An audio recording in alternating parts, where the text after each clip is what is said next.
मंत्री और बीआरएस के कार्यकारी अध्यक्ष केटीआर ने कहा कि अगर वे बदला लेना चाहते थे, अगर वे पार्टी की राजनीति करना चाहते थे तो टीपीसीसी प्रमुख रेवंत रेड्डी ने अब तक मौतों की संख्या गिन ली होती। केटीआर ने मीट द प्रेस कार्यक्रम में हिस्सा लिया। आरोप है कि बीजेपी ने अपनी हार का ढोंग बीसी तक पहुंचाने के लिए बीसी मुख्यमंत्री को पर्दे पर उतारा है। बीजेपी को 110 सीटों पर जमानत गंवानी तय है। उन्होंने कहा कि यह गलत धारणा सही नहीं है कि सिर्फ मुख्यमंत्री और प्रधानमंत्री बनने से उनके अपने समुदाय और निर्वाचन क्षेत्रों को फायदा होगा। तेलंगाना राज्य में सत्ता की बागडोर अपने हाथ में लेने का लक्ष्य लेकर चल रही कांग्रेस ने अपना पूरा जोर प्रचार पर लगा दिया। 100 निर्वाचन क्षेत्रों के लिए उम्मीदवारों को अंतिम रूप देने के साथ यह व्यापक रूप से लोगों के बीच जा रहा है। बस यात्रा के सार्वजनिक क्षेत्र का दौरा कर रहे कांग्रेस के नेताओं ने उत्तरी तेलंगाना जिले के कई निर्वाचन क्षेत्रों का दौरा कर रहे हैं। पहले चरण में पार्टी के शीर्ष नेता ने 3 दिनों तक प्रचार किया। दूसरा चरण सभी 17 विधानसभा क्षेत्रों में अगले महीने की 2 तारीख तक चलेगा। पहले 2 दिनों में कर्नाटक सीमा के पास 6 निर्वाचन क्षेत्रों में बस यात्रा और अभियान बैठकें आयोजित की जाएंगी। दोपहर से शुरू होने वाली बस यात्रा में कर्नाटक के उप मुख्यमंत्री डी.के. शिवकुमार शामिल होंगे। वह तांडूर और पारीगी रोड कॉर्नर पर सभाओं को संबोधित करेंगे। वह चायवेला निर्वाचन क्षेत्र केंद्र में पद यात्रा करेंगे। राज्यपाल तमिलिसाई ने कहा कि देश की आज़ादी के लिए अपने प्राणों की आहुति देने वालों को याद करने की जरूरत है। राजभवन में मेरी माटी मेरा देश कार्यक्रम के तहत अमृत कलश यात्रा के तहत राज्य के सभी जिलों में मिट्टी और पौधे एकत्र किए गए। उन्हें दिल्ली में राष्ट्रीय युद्ध स्मारक स्तूप के बगल में अमृत वाटिका के निर्माण के लिए भेजा जाएगा। एक भारत श्रेष्ठ के प्रतीक के रूप में निर्मित किया जा रहा है। बीजेपी नेता लक्ष्मण और ईटेला राजेंद्र ने शासन में बहुजनों को भागीदारी देने में विफल रहने के लिए कांग्रेस और बीआरएस की आलोचना की है। पार्टी नेताओं ने आरोप लगाया कि तेलंगाना आया मगर गरीब तबकों के जीवन में कोई रोशनी नहीं आई है। केवल एक ही परिवार की रोशनी से जगमग उठी और धनवान हुई है। ओबीसी के राष्ट्रीय अध्यक्ष लक्ष्मण ने कहा कि कांग्रेस और बीआरएस बीसी को वोट के तौर पर इस्तेमाल कर रहे हैं। ईटेला ने कहा कि कम उम्र के नेताओं प्रतिनिधित्व करने का श्रेय सिर्फ बीजेपी को ही मिल सकता है। उस पार्टी के नेताओं ने उस भाजपा को समर्थन देने को कहा जिसने बीसी के मुख्यमंत्री की घोषणा कर राज्य की सत्ता के सपने को साकार करने का अवसर दिया है। मलकाजगिरी के विधायक मैनामपल्ली हनुमंतराव कांग्रेस में शामिल हो गए।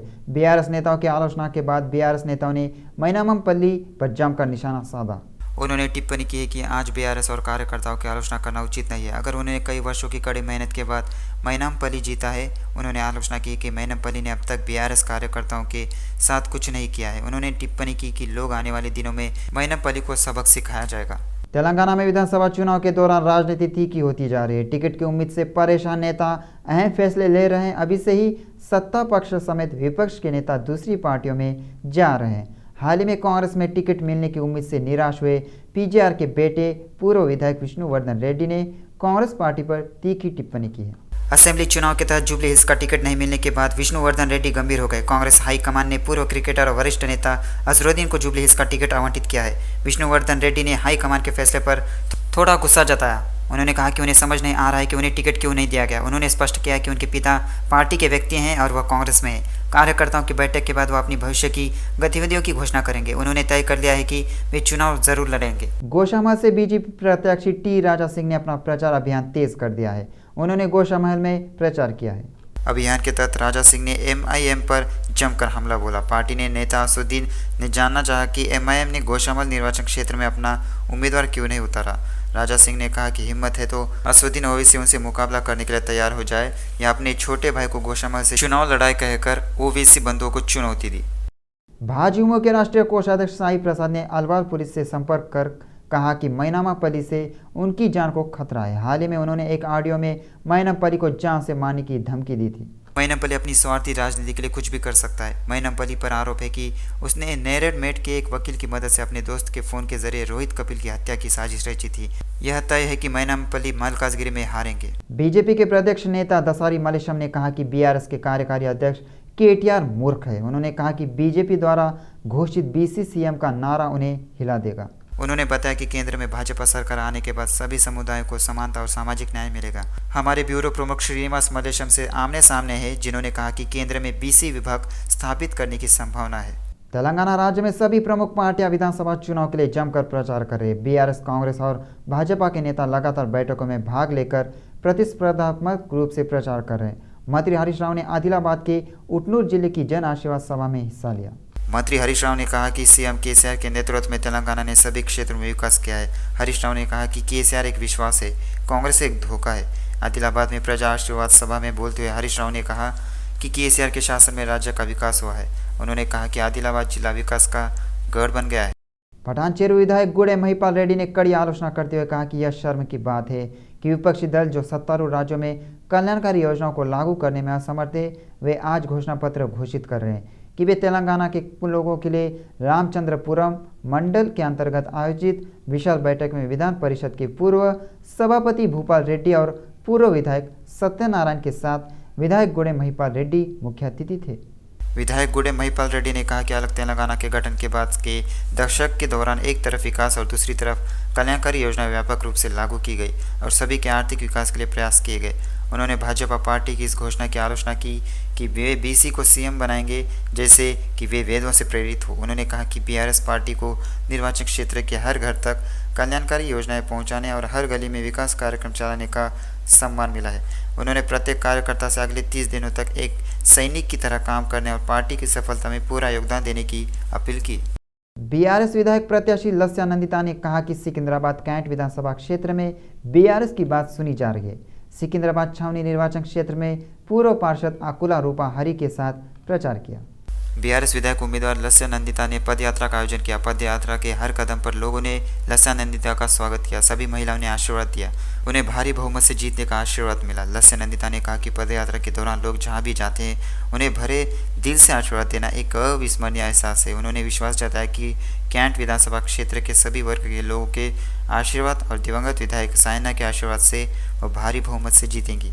उन्होंने सीएम केसीआर और मंत्री केटीआर के आशीर्वाद से वादा किया कि वह छावनी निर्वाचन क्षेत्र के विकास के लिए अथक प्रयास करेंगे। लस्या नंदिता ने पद यात्रा के दौरान कल्याणकारी योजनाओं के लाभार्थियों से विशेष रूप से बातचीत की। पठानचेरू बीआरएस विधायक उम्मीदवार महिपाल रेड्डी की पत्नी गुड़ेम यादम्मा ने श्रीनगर कॉलोनी में चुनाव प्रचार किया। उन्होंने घर घर जाकर महिपाल रेड्डी के लिए वोट मांगा। गुड़ेम यादम्मा ने कहा कि वह जहां भी जाते हैं लोग उनका स्वागत करते हैं। पठानचेरू बीआरएस टाउन के अध्यक्ष अफजल ने कहा कि वहां गए सभी लोग महिपाल रेड्डी को आशीर्वाद दे रहे थे कि 10 वर्षों में कई समस्याएं हल हो गई हैं। एलबी नगर कांग्रेस प्रत्याशी मधु याशुकी गौड़ ने कहा कि 9.5 साल के राक्षस शासन को खत्म करने का समय आ गया है। उन्होंने कांग्रेस से टिकट मिलने के मौके पर कांग्रेस पार्टी के कार्यकर्ताओं के साथ दिलसुख नगर के साईं बाबा मंदिर में विशेष पूजा की गई। बाद में उन्होंने एलबी नगर चौराहे पर तेलंगाना के लिए अपने प्राणों की आहुति देने वाले शहीद श्रीकांत चारी की प्रतिमा पर श्रद्धांजलि अर्पित की। एलबी नगर के कांग्रेस उम्मीदवार मधु याशुकी गौड़ ने कहा कि उनका उद्देश्य सुधीर रेड्डी को हराना है, जो कांग्रेस पार्टी की टिकट पर जीते और स्वार्थ के लिए सत्तारूढ़ दल में शामिल हो। उन्होंने कहा कि सत्ता की लालसा के कारण सुधीर रेड्डी अन्य नेताओं पर हमला कर रहे हैं और मनमर्जी काम कर रहे हैं। लोग इसे देख रहे हैं और लोगों के आशीर्वाद से वह निश्चित रूप से एलबी नगर में कांग्रेस का झंडा फहराएंगे। अखिल भारतीय यादव महासभा ने चेतावनी दी कि अगर यादव की अनदेखी की गई तो कांग्रेस पार्टी का कोई अस्तित्व नहीं रहेगा। यादव महासभा युवा विंग के प्रदेश अध्यक्ष रमेश यादव ने मांग की कि अंबरपेट सीट कांग्रेस पार्टी के लक्ष्मण यादव को आवंटित की जानी चाहिए। कांग्रेस पार्टी की द्वारा घोषित 100 सीटों में से केवल 18 सीटें बीसी को आवंटित की गई। यह विडंबना है कि यादव को केवल 2 सीटें आवंटित की गई है। सरकार गिरने पर यादव हमेशा कांग्रेस सरकार के साथ खड़े रहे। मुलायम सिंह, लालू प्रसाद यादव और शरद यादव ने विशेष प्रयास किए। हालांकि कांग्रेस पार्टी ने यादव की अनदेखी की है। उन्होंने लक्ष्मण को अंबरपेट टिकट आवंटन में वरिष्ठ कांग्रेस नेता वी हनुमंतराव की चुप्पी की कड़ी निंदा की। लक्ष्मण यादव को टिकट नहीं दे पाने वाले हनुमंतराव ने उन्हें अपने एजेंट की राजनीति से बचने की चेतावनी दी। अगर लक्ष्मण को सीट नहीं दी गई तो सभी यादव एकजुट होकर कांग्रेस पार्टी को उचित सलाह देंगे। उन्होंने सबसे बड़ी आबादी वाले यादवों को अंबरपेट सीट तत्काल आवंटित करने की मांग की। कांग्रेस नेता वंशी चंद रेड्डी और चामला किरण कुमार रेड्डी ने बीआरएस नेताओं और मंत्री केटीआर को चुनौती दी। कांग्रेस नेताओं ने उन्हें ओयू के आर्ट्स कॉलेज में आने की चुनौती दी। केटीआर का कहना है कि उन्होंने तेलंगाना में युवाओं को नौकरियां दी है। यदि यह सच है तो वंशी चंद रेड्डी और चामला किरण रेड्डी खुली चर्चा में आने की चुनौती दी है। कांग्रेस नेता वंशी चंद रेड्डी और चामला किरण कुमार रेड्डी ने मंत्री केटीआर की यह तय करने की चुनौती स्वीकार की कि तेलंगाना के लोग कर्नाटक मॉडल चाहते हैं या तेलंगाना मॉडल, और ओयू आर्ट्स कॉलेज पहुंचे। चुनौती दी गई कि हम ओयू में आंदोलन के उद्गम स्थल ओयू आर्ट्स कॉलेज में एक बस में निकलेंगे। क्या आप भी उसी बस में कालेश्वरम परियोजना से कर्नाटक जाएंगे? क्या केटीआर में ओयू आकर छात्रों से रूबरू होने की हिम्मत है? केटीआर का कहना है कि उन्होंने तेलंगाना में युवाओं को नौकरियां दी है। अगर ये बात सच है तो इस पर सार्वजनिक तौर पर चर्चा होनी चाहिए। ओएसिस फर्टिलिटी के सह संस्थापक और चिकित्सा निदेशक दुर्गा जी ने कहा कि एक स्वस्थ जीवन शैली बांझपन का अंत नहीं है। बजरंग हिल्स में ओएसिस फर्टिलिटी में आईवीएफ चिकित्सक दुर्गा ने जन्म लेने वाले बच्चों के माता पिता के साथ जश्न मनाया। बच्चा पैदा करना जीवन का सबसे बड़ा आशीर्वाद है, उन्होंने कहा। लेकिन जीवन शैली में बदलाव, मां बनने में देरी, व्यायाम की कमी और जंक फूड खाने के कारण भारत में बांझपन धीरे धीरे बढ़ रहा है। The bill has been passed in July 2021. So 22. So we are following all the norms led by the government, and that is most important for patient safety, because whatever pregnancy related physiological changes happen, the woman should be fit enough to go through all those changes without much complications in pregnancy, and should achieve her parenthood dream. So our first goal would be to look after patient safety. So Friendly one-stop daycare clinic where consultations, investigations, treatments are all conducted under one roof. Since its inception in 2009, Oasis has gained an excellent reputation for its high success rates, driven by its high-quality services, led by a team of experienced infertility specialists. Introduction. A warm welcome to all the new parents with your bundles of joy. We are extremely happy to see you here today, and congratulations for the dream that you have had and it fulfilled. I would like to tell you, take the opportunity to tell you that here we deal with all the high-risk cases in infertility, and a timely decision is something that would help you. So, nutrients are very important. Not only the supplements, the food what you're eating, which gives you the nutrients, right? Which has to store in your body, which will be beneficial for today, right? So it is something which gives you the quality and the quality of the breastfeeding. So number one is like balanced diet, where we always advise each and every patient, even for the man and the woman, like having a good balanced diet. So I'll just quickly give you a couple of tips to do that. Make sure you take some time away from the baby as well, just to take care of yourself. Give yourself enough breaks. Have your own set of go-to people. It can be your partner, it can be your family member, it can be your friend. Make sure you have your own set of people to talk to, vent out, just share each and everything that you're going through, and connect with other parents as well who are going through this entire journey. And if at all there is any need, please reach out to therapy as well, to any psychologist that you think would be suitable for you. Telangana राज्य सरकार ऋण के माध्यम से 1500 करोड़ रुपए और जुटाएगी। इस हद तक वित्त विभाग ने रिजर्व बैंक के माध्यम से बॉन्ड जारी किए हैं। 14 साल के लिए 500 करोड़ और 22 साल के लिए 1000 करोड़ के बॉन्ड जारी किए गए। आरबीआई अगले मंगलवार को बॉन्ड की नीलामी करेगा। इसके बाद राशि राजकोष में जमा कर दी जाएगी। चालू वित्तीय वर्ष में राज्य सरकार अब तक कर्ज के जरिए 30,000 करोड़ रुपए जुटा चुकी है। ताज़ा कर्ज के साथ वह रकम 31,500 करोड़ रुपए तक पहुंच जाएगी। देश में प्याज की कीमतें इस समय आसमान छू रही है। एक महीने के अंदर प्याज की कीमत लगभग 2 गुनी हो गई है। देश भर में प्याज की औसत खुदरा कीमत 57% बढ़ गई है। प्याज की औसत कीमत एक साल पहले 30 रुपये से बढ़कर शुक्रवार को 47 रुपये हो गई। राष्ट्रीय राजधानी दिल्ली में उपभोक्ताओं का कहना है कि पिछले हफ्ते तक जो प्याज 35 से 40 रुपये का था वह 50 से 80 रुपये तक पहुंच गया है। नोएडा के शेखर नाम के एक शख्स ने अपना दर्द बयां करते हुए कहा कि उन्होंने पिछले हफ्ते 40 रुपये में प्याज खरीदा था और अब उन्हें 80 रुपये में खरीदना पड़ रहा है। महाराष्ट्र के नासिक में जहां प्याज की फसल सबसे ज़्यादा उगाई जाती है वहां 1 किलो प्याज की कीमत 25 रुपये से बढ़कर 50 से लेकर 60 रुपये हो गई है।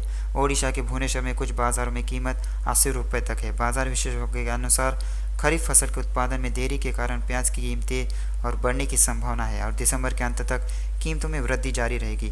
दूसरी ओर केंद्र सरकार कीमतों पर नियंत्रण के नाम पर चावल, गेहूं, चीनी आदि की निर्यात पर प्रतिबंध लगा रही है। तेलंगाना विधानसभा चुनाव के मद्देनजर चुनाव आयोग ने केंद्रीय बलों को भारी तैनाती की है। किसी भी अप्रिय घटना को रोकने के लिए मतदाताओं को साहस देने के लिए केपीएचबी पुलिस ने एक फ्लैग मार्च का आयोजन किया।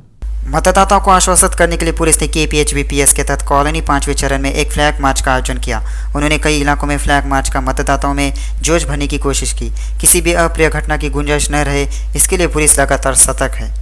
एलबी नगर जोन सीमा के हयात नगर पुलिस स्टेशन के अंतर्गत कुंतलूर गांव में पुलिस ने फ्लैग मार्च किया। चुनाव की पृष्ठभूमि में पुलिस विजुअल स्पेशल फोर्स के साथ फ्लैग मार्च में शामिल हुई। इस कार्यक्रम में इब्राहिमपट्टनम आरडीओ अनंत रेड्डी, एलबी नगर के अतिरिक्त DCP Koteshwar Rao, Vanasthalipuram ACP Bhim Reddy, inspector और अन्य कर्मियों ने भाग लिया। पुलिस अधिकारियों ने सलाह दी कि शांतिपूर्ण माहौल में चुनाव कराकर सभी लोग अपने मताधिकार का प्रयोग करें। उन्होंने कहा कि अगर कोई भी किसी प्रलोभन में न आकर प्रलोभन लेता है तो उस चुनाव आयोग के नंबर 1950 या 100 पर सूचना देनी चाहिए। हर एक अधिकारी आपके लिए उपलब्ध रहेगा।